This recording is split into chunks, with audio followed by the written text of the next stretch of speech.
കേരളത്തിലെ ഡോക്ടർമാർക്ക് വർഷത്തിൽ ഒരു തല്ല് കൊടുക്കുന്നതിൽ വലിയ തെറ്റില്ല എന്ന രീതിയിൽ ഞാനൊരു വീഡിയോ മുമ്പ് ചെയ്യുകയുണ്ടായി. യാതൊരുവിധ അക്രമത്തെയും ഇഷ്ടപ്പെടുന്ന ആളല്ല ഞാൻ, പ്രോത്സാഹിപ്പിക്കുന്ന ആളുമല്ല. എന്നാൽ കൂടി കേരളത്തിലെ ഡോക്ടർമാരുടെ സ്ഥിതി ഒന്ന് മെച്ചപ്പെടണമെങ്കിൽ ഇങ്ങനെ ആരെങ്കിലും ചോദിക്കാനും പറയാനും ഉണ്ടാവണം എന്ന് തോന്നിപ്പോയതുകൊണ്ട് പറഞ്ഞു പോയതാണ്. നമുക്കറിയാം കേരളത്തിലെ മെഡിക്കൽ കോളേജുകളിൽ എന്താണ് പഠിപ്പിക്കുന്നതെന്ന് എനിക്ക് യാതൊരു ധാരണയുമില്ല. അവിടെ പഠിച്ചിറങ്ങി വരുന്ന ഡോക്ടർമാരൊക്കെ വളരെ ക്വാളിഫൈഡ് ആണോ എന്നും അറിഞ്ഞുകൂടാ. ക്വാളിഫൈഡ് ആയിരിക്കുമെന്ന് കരുതുന്നു. പക്ഷേ അവരിൽ 10 പേര് ഇവിടെ അമേരിക്കയിൽ വന്നു കഴിഞ്ഞാൽ 7 പേരും ഇവിടെ അമേരിക്കയിൽ പാസ്സാകുന്നില്ല. ഒരു 3 പേർക്കായിരിക്കും പാസ്സാകാൻ കഴിയുക. ബാക്കി 7 പേരും വേറെ എന്തെങ്കിലും ജോലി ചെയ്യുന്ന അവസ്ഥ നമ്മൾ കാണുന്നുണ്ട്. അപ്പോൾ അവിടെ പഠിപ്പിക്കുന്നത് അപ് ടു ഡേറ്റ് ആയിട്ടുള്ള കാര്യങ്ങളൊന്നും അല്ലേ പഠിപ്പിക്കുന്നത്. ഈ രോഗികളെ ചികിത്സിക്കാനും അല്ലെങ്കിൽ ഏറ്റവും പുതിയ ചികിത്സയും ഏറ്റവും മികച്ച ചികിത്സയും ഇതൊന്നും അല്ലേ പഠിപ്പിക്കുന്നത്. ഈ പഠിപ്പിക്കുന്ന അധ്യാപകർക്കും ഇതിനെപ്പറ്റിയൊന്നും വലിയ ധാരണ ഇല്ലേ? കാരണം അങ്ങനെയുള്ള പല സംഭവങ്ങൾ നമ്മൾ കാണുന്നു. ഇപ്പോൾ എനിക്ക് തന്നെ അറിയാം, എന്നെ MA പഠിപ്പിച്ച അധ്യാപകരിൽ പലർക്ക് പോലും ഇംഗ്ലീഷ് അറിയത്തില്ല. അപ്പോൾ പിന്നെ എനിക്കറിയത്തില്ല എന്ന് പറഞ്ഞാൽ അതിശയിക്കാനില്ലല്ലോ. അവിടെ ആ വിദ്യാർത്ഥികൾ എങ്ങനെ പഠിക്കും അധ്യാപകർക്ക് അറിയില്ലെങ്കിൽ? അപ്പോൾ ആ ഒരവസ്ഥ മെഡിക്കൽ കോളേജുകളിലുണ്ടോ എന്നാണെന്ന് ചിന്തിക്കേണ്ട ഒരു കാര്യമിരിക്കുന്നത്. ഇപ്പോൾ ഇത് പറയാനുള്ള പ്രധാനപ്പെട്ട കാര്യം, ഈയിടയ്ക്ക് പല സംഭവങ്ങളുണ്ടായി. ഇപ്പോൾ ലേറ്റസ്റ്റ് സംഭവം ഈ പാമ്പ് കടിയേറ്റി എന്ന് ആശുപത്രിയിൽ ചെന്ന് കഴിഞ്ഞാൽ പാമ്പ് കടിച്ചതാണോ എന്ന് ഇന്ന് മുൻമന്ത്രി G. സുധാകരനാണ് ഇതിന് മനോഹരമായിട്ട് പറഞ്ഞത്. പാമ്പ് വന്ന് പറയണോ ഞാൻ കടിച്ചിട്ടുണ്ട്, അല്ല ഇന്ന പാമ്പ് വന്ന് പറയണോ ഞാൻ മൂർഖൻ കടിച്ചിട്ടുണ്ട് എന്ന് പറഞ്ഞാലേ ഡോക്ടർക്ക് മനസ്സിലാവുകയുള്ളൂ. ഡോക്ടർമാർക്ക് അത് മനസ്സിലാക്കാൻ കണ്ടെത്താൻ കഴിയുകയുള്ളൂ. അങ്ങനെയാണെങ്കിൽ പിന്നെ ചികിത്സ എന്ന് പറയുന്നല്ലേ ഡോക്ടർമാരും ആശുപത്രിയുടെയും അവരുടെ ആവശ്യം എന്താണെന്നാണ് അദ്ദേഹം വ്യംഗ്യമായിട്ട് ചോദിച്ചത്. വളരെ സത്യമായിട്ട് തോന്നിപ്പോകുന്നു. പല സംഭവങ്ങൾ, പ്രസവത്തോടുകൂടി സ്ത്രീകൾ മരിക്കുക, അത് ഡോക്ടർമാരുടെ കെയറിലിരിക്കെ തന്നെ പ്രസവത്തോടുകൂടി, അത് ഒരു പ്രസവം എടുക്കാൻ പോലും ഗൈനക്കോളജി പഠിച്ച ഒരു ഡോക്ടർക്ക് കഴിയുന്നില്ല. അതുപോലും അവർ ശരിക്കും പഠിച്ചിട്ടില്ല എന്നാണ് നമ്മൾ പലപ്പോഴും മനസ്സിലാക്കേണ്ടിയിരിക്കുന്നത്. ചെറുപ്പക്കാരികളായ ഡോക്ടർമാർ അങ്ങനെയുള്ള ചില സംഭവങ്ങൾ. ഇനി വയനാട്ടിലെന്തോ സ്കൂളിലൊരു കുട്ടിയെ പാമ്പ് കടിച്ചിട്ട് സ്കൂളിൽ വെച്ച് കടിച്ചിട്ട് അവർക്ക് ആൻറ്റിവെനം അത് നൽകുന്നതിന് പകരം എന്തൊക്കെയോ കാര്യങ്ങളാണ് പറഞ്ഞത്. അപ്പോൾ അങ്ങനെ ഇവരുടെ ഈ എക്സ്പെർട്ടൈസ്, നമ്മുടെ ഡോക്ടർമാരുടെ ഒരു എക്സ്പെർട്ടൈസിനെ പറ്റി ഒരു സന്ദേഹം വരുന്നു. ഇവരെ പഠിപ്പിക്കുന്നത് മതിയായ രീതിയിൽ പഠിപ്പിക്കുന്നുണ്ടോ? ഇവർ ശരിയായി പഠിക്കുന്നുണ്ടോ?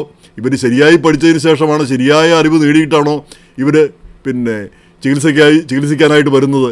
കാരണം കേരളത്തിൽ ചോദിക്കാനും പറയാനും ആരുമില്ല. നമുക്കറിയാം അമേരിക്കയിലെ സ്ഥിതി. അമേരിക്കയിൽ ഒരു ചികിത്സാ പിഴവ് വന്നാൽ മതി, നമ്മൾ ഏതെങ്കിലും ഒരു വക്കീലിൻ്റെ അടുത്ത് ചെന്നാൽ മതി. അവിടെ വക്കീലന്മാരിങ്ങനെ നോക്കിയിരിക്കുകയാണല്ലോ, ഒരു പൈസയും കൊടുക്കേണ്ട. ഇങ്ങനെ ചികിത്സാ പിഴവുണ്ടെന്ന് പറഞ്ഞാൽ നേരിട്ട് അവർ കേസ് നടത്തിക്കോളും. കാശ് മേടിച്ചിട്ട് അതിൻ്റെ എത്ര ശതമാനം അവർക്ക് കൊടുക്കും, ബാക്കി എത്ര നമുക്ക് തരുമെന്ന് പറഞ്ഞാൽ മാത്രം മതി. അല്ലാതെ നമ്മുടെ കയ്യിൽ നിന്ന് കാശൊന്നും കൊടുക്കേണ്ടതില്ല.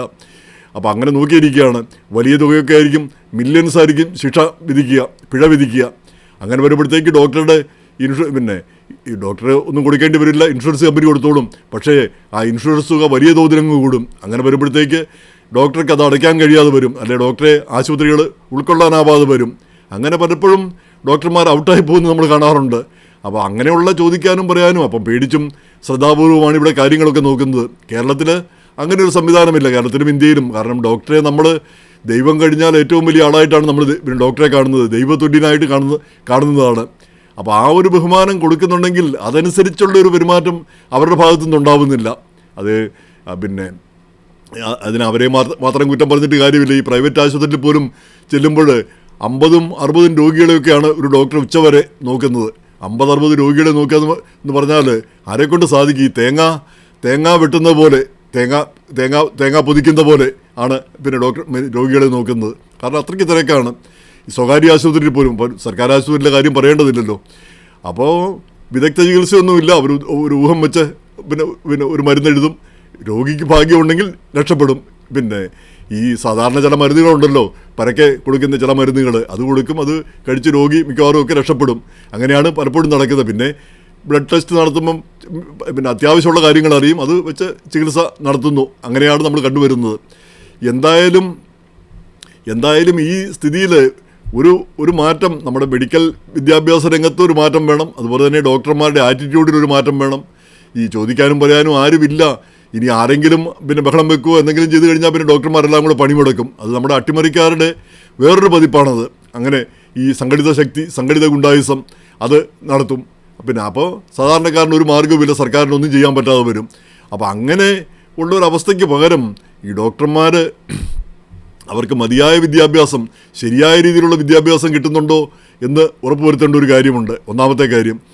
രണ്ടാമത് ഈ ഡോക്ടർമാർ പണ്ടെന്നോ പഠിച്ചതാണ്, ഈ മെഡിസിൻ ഒന്ന് പഠിച്ചതാണ്, പിന്നീട് അവരുടെ അപ്ഡേഷൻ ഇല്ല, പിന്നീട് ഈ കണ്ടിന്യൂയിങ് മെഡിക്കൽ എഡ്യൂക്കേഷൻ എന്ന് പറഞ്ഞൊരു സാധനമില്ല, ഇവരെ പിന്നീട് ചെക്ക് ചെയ്യുന്നില്ല. ഇതിങ്ങനെ പോവുകയാണ്. 25 വർഷം കഴിഞ്ഞാൽ അവർ 25 വർഷം മുമ്പ് പഠിച്ച അതേ കാര്യങ്ങൾ, അതേ മരുന്നുകൾ കൊടുക്കുക.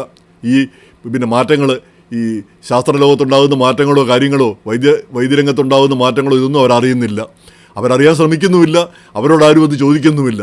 ആ രീതിയിലാണ് കാര്യങ്ങൾ പോയിക്കൊണ്ടിരിക്കുന്നത്. ഇതിനെല്ലാം ഒരു മാറ്റം വേണ്ടേ? ഈ നമ്മുടെ നമുക്കറിയാം ഏറ്റവും മിടുക്കരായ വിദ്യാർത്ഥികളാണ് ഈ പിന്നെ മെഡിസിൻ പഠിക്കാനായിട്ട് പോകുന്നത്. അങ്ങനെ തന്നെ വേണമല്ലോ താനും, മനുഷ്യജീവൻ വെച്ച് പിന്നെ കളിക്കുന്ന ആളുകളാണ്. അപ്പോൾ അവർക്ക് മതിയായ ശരിയായ വിദ്യാഭ്യാസം, അവരെ പഠിപ്പിക്കുന്ന അധ്യാപകർക്ക് അവർ ക്വാളിഫൈഡ് ആണോ എന്ന് ആദ്യം നോക്കണം. അവർക്ക് എന്തെല്ലാം കാര്യങ്ങൾ അറിയാം? ഈ വെറുതെ ടെക്സ്റ്റ് ബുക്ക് നോക്കി വായിച്ചു കൊടുക്കുക മാത്രമാണോ ചെയ്യുന്നത്? അതോ അതിനപ്പുറത്തേക്ക് ഇവരെ ഒരു പ്രാക്ടിക്കൽ എക്സ്പീരിയൻസ് കൊടുക്കാനായിട്ട് ഇവർക്ക് കഴിയുന്നുണ്ടോ? ഈ അധ്യാപകർക്ക് കഴിയുന്നുണ്ടോ? അത് പഠിക്കാനായിട്ട് വിദ്യാർത്ഥിക്ക് കഴിയുന്നുണ്ടോ? ഇനി പുറത്തിറങ്ങി വരുന്ന വിദ്യാർത്ഥി പിന്നെയും പഠിക്കുന്നുണ്ടോ? പിന്നെയും ഇത് അവരുടെ ജ്ഞാനം അപ്ഡേറ്റ് ചെയ്യുന്നുണ്ടോ എന്ന കാര്യത്തിൽ പോലും പലപ്പോഴും സന്ദേഹം തോന്നുന്നുണ്ട്. ഈയിടയ്ക്ക് ഞാൻ ഓർക്കുന്നുണ്ട്, ഒരു ഡോക്ടറെ കണ്ടത് കേരളത്തിൽ ചെന്നപ്പോൾ. ഈ ഒസംബിക്കിനെ പറ്റി പറയുമ്പോൾ, ഒസംബിക്ക് നമുക്കിവിടെ സുപരിചിതമാണ്. ഒസംബിക്കിനെ പറ്റി പറയുമ്പോൾ പുള്ളിക്ക് അത് അത്ര അങ്ങോട്ട് അത് വെയിറ്റ് ലോസ് മരുന്ന് എന്നുള്ള രീതിയിലാണ് അങ്ങേര് പറയുന്നത്. ഒരു സീനിയർ ഡോക്ടറാണ്. അപ്പോൾ അത് എന്നല്ല അത് ഡയബറ്റീസിനുള്ള മരുന്നാണെന്നല്ല പിന്നെ അങ്ങേര് കരുതിയിരിക്കുന്നത്. കാരണം അങ്ങേര് പത്രത്തിലോ വല്ല ആയിരിക്കും വായിച്ചിരിക്കുന്നത്. ഈ സിനിമാ നടന്മാരും നടിമാരും ഒക്കെ ഒസംബിക്ക് കഴിച്ച വെയിറ്റ് ലോസിന് വേണ്ടി പിന്നെ ഇത് കഴിക്കുന്നു എന്നുള്ളത് അതായിരിക്കും വായിച്ചിരിക്കുന്നത്. അല്ലാതെ ഒരു എക്സ്പെർട്ട് അറിവ് ഇല്ല. അപ്പോൾ ഈ ഡോക്ടർമാർക്ക് ഈ 6 മാസം കൂടുമ്പോഴെങ്കിലും അവർക്കൊരു കണ്ടിന്യൂയിങ് മെഡിക്കൽ എഡ്യൂക്കേഷൻ CME ആ പരിപാടി ഇടയ്ക്ക് സംഘടിപ്പിക്കണ്ടേ? ഈ സ്വകാര്യ ആശുപത്രികളാണെങ്കിലും സർക്കാർ ആശുപത്രികളാണെങ്കിലും കണ്ടിന്യൂസ് പിന്നെ മെഡിക്കൽ എഡ്യൂക്കേഷൻ, പുതിയ ഡെവലപ്മെൻറ്റ്സ്, പുതിയ കാര്യങ്ങൾ അതവരെ പഠിപ്പിക്കണ്ടേ, അവരെ പറഞ്ഞു കൊടുക്കണ്ടേ? ഇടയ്ക്ക് ഒരു കോൺഫറൻസ് നടത്തുകയും കാര്യങ്ങൾ പിന്നെ പഠിക്കുകയും അത് പഠിച്ചിരിക്കണമെന്നുള്ളത് നിർബന്ധമാക്കുകയും ചെയ്യേണ്ടത്. അത് പഠിച്ചാൽ അവരുടെ ലൈസൻസ് പുതുക്കൂ എന്നൊരു സംവിധാനം വേണ്ടേ? അതൊന്ന്. രണ്ടാമത് ഒരു കാര്യം എനിക്ക് തോന്നിയിട്ടുള്ളത്, എപ്പോഴും നമ്മുടെ ഇവിടെയുള്ള ഡോക്ടർമാർ, ഇവിടെ ചികിത്സിക്കുന്ന ഡോക്ടർമാർ, എന്തായാലും അവർ ഇവിടെ പാസ്സായവരും ഇവിടെ പിടിച്ചു നിൽക്കണമെങ്കിൽ അത്ര എളുപ്പത്തിൽ ഒന്നും പറ്റുകയില്ലെന്ന് നമുക്കറിയാം, അഭ്യാസമൊന്നും പറ്റത്തില്ല. അപ്പോൾ ഇവിടുന്നുള്ള ധാരാളം ഡോക്ടർമാരുണ്ട്. അവർ നാട്ടിൽ ചെല്ലുമ്പോൾ അവരെ ഉപയോഗപ്പെടുത്തുക, അവരെ കൊണ്ട് ക്ലാസ് എടുപ്പിക്കുക. അവരിൽ പലരും പല രീതിയിലുള്ള വൈദഗ്ധ്യമുള്ളവരായിരിക്കും. അവരെ കൊണ്ട് എവിടെയെങ്കിലും മെഡിക്കൽ കോളേജിലോ അല്ലെങ്കിൽ ഏതെങ്കിലുമൊക്കെ സ്ഥലങ്ങളിൽ ക്ലാസ്സുകൾ എടുപ്പിക്കുക. അവരുടെ പുതിയ ജ്ഞാനം നമുക്കവിടെ കിട്ടത്തക്ക രീതിയിൽ വരിക. ഇപ്പോൾ AKMGയും കേരളത്തിലെ മെഡിക്കൽ കോളേജുകളുമായിട്ടൊരു ടൈപ്പ് ചില സംവിധാനങ്ങളൊക്കെ ഉണ്ട്. പക്ഷെ അതൊന്നും അത്ര വേണ്ടത്ര ഫലപ്രദമായിട്ട് വരുന്നതായിട്ട് തോന്നിയിട്ടില്ല.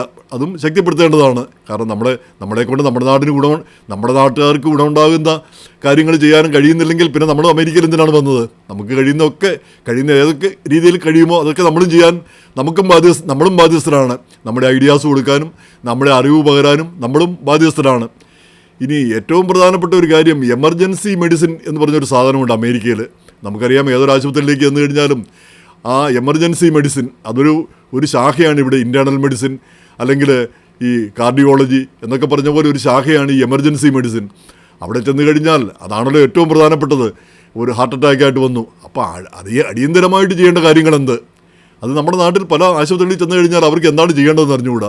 പാമ്പ് കടിച്ചു വന്നു, അല്ലെങ്കിൽ പാമ്പ് കടിയിട്ട് സംശയത്തിൽ വന്നു, എന്താണ് ചെയ്യേണ്ടതെന്നറിയില്ല. അല്ലെങ്കിൽ പൊള്ളലേറ്റ് വന്നു, എന്താണ് ചെയ്യേണ്ടതെന്നറിയില്ല. അതല്ലെങ്കിൽ ആ രീതിയിലുള്ള നമ്മുടെ നാട്ടിൽ ഇങ്ങനെയൊക്കെയുള്ള കാര്യങ്ങൾക്കാണ് ഈ ആക്സിഡൻറ്റിൽ വന്നു, ഇങ്ങനെയൊക്കെയുള്ളതാണ് നമ്മുടെ നാട്ടിലെ പ്രധാനപ്പെട്ട എമർജൻസികൾ. അപ്പോൾ ആ കാര്യങ്ങൾ ഇങ്ങനെ വന്നാൽ എന്ത് ചെയ്യണം? അതിനൊരു പ്രോട്ടോക്കോൾ ഉണ്ടാക്കുക.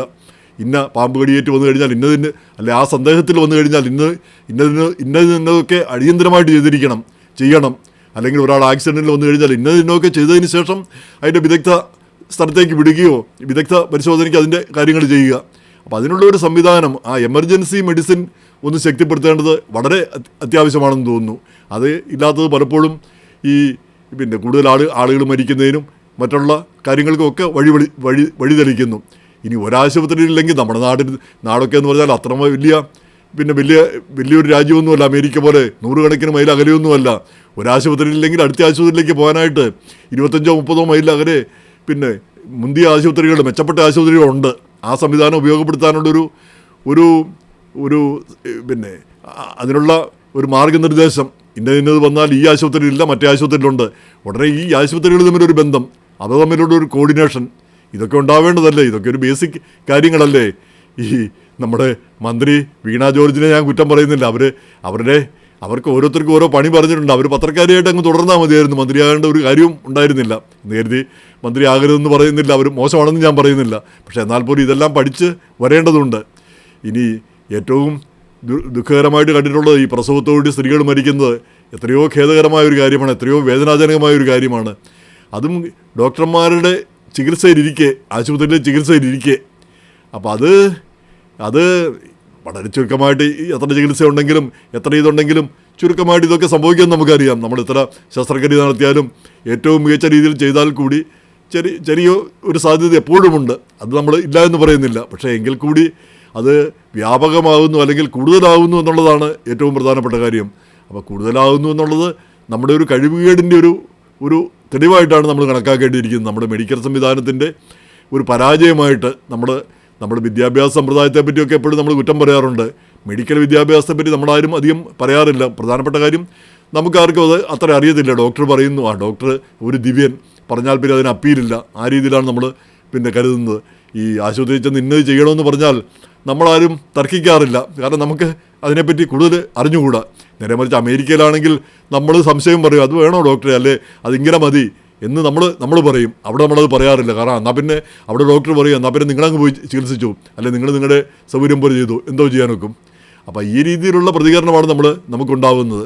അപ്പോൾ ഇതിനൊരു മാറ്റമുണ്ടാകണം. മെഡിക്കൽ രംഗം പ്രധാനമായിട്ടും ഒന്നാമത്തെ കാര്യം മികച്ച വിദ്യാഭ്യാസം കിട്ടണം. മെഡിക്കൽ രംഗത്ത് നല്ല ഡോക്ടർമാർ, പിന്നെ നല്ല അധ്യാപകർ ആയിരിക്കണം.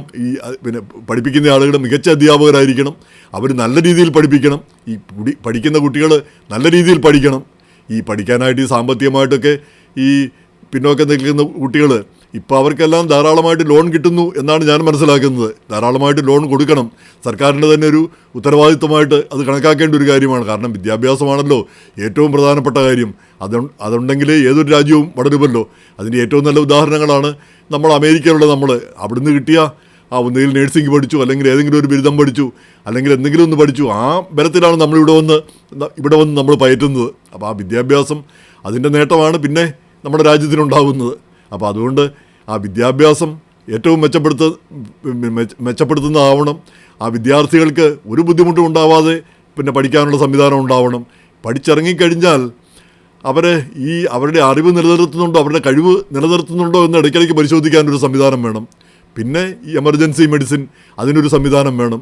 അങ്ങനെയൊക്കെയുള്ള കാര്യങ്ങളിൽ ഒരു മാറ്റം അത്യാവശ്യമാണ്. അതിന് ബുദ്ധിപൂർവ്വവും വിവേകപൂർവ്വവും നമ്മൾ ശ്രമിക്കേണ്ടതുണ്ട്. കേരളത്തിലുള്ളവർ മാത്രമല്ല, കേരളത്തിന് പുറത്തുള്ളവരും നമ്മളാൽ കഴിയുന്ന കാര്യം നമ്മൾ ചെയ്യാൻ ഉള്ള ബാധ്യത നമുക്കുമുണ്ട്.